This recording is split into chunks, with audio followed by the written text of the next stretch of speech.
Following Katrina, a Colorado photographer spent weeks documenting rescue and recovery in New Orleans.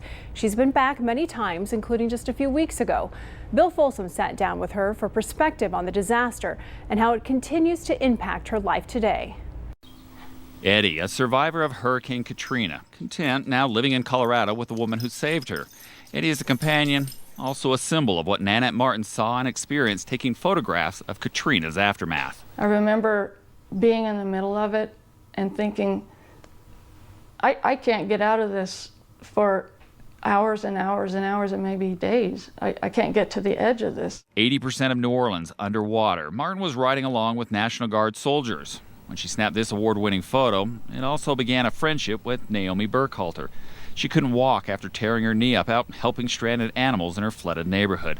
She had been pulling herself along in the water for several hours. She's in the water and she's looking up at Johnny, the driver. People, also animals. Martin spotted thousands of them, some swimming, others barely above water, many more dead, showing evidence of a struggle to survive. Leaving their pit bull chained with a 3-foot chain, and he had a water line up to here.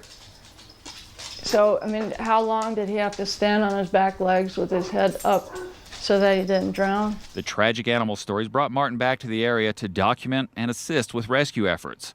One with nearly 50 rescued dogs and cats heading for a shelter in Atlanta altered Martin's life.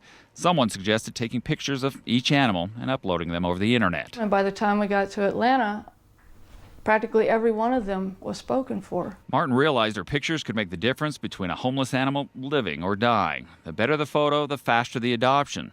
She is now founder and chief photographer for the nonprofit Shelter Me Photography.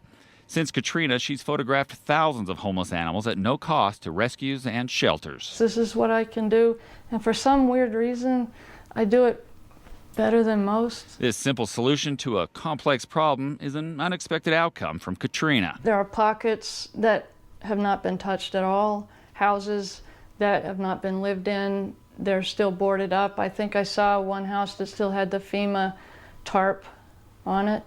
A disaster so big the recovery continues 5 years later. No one person or entity can do it all.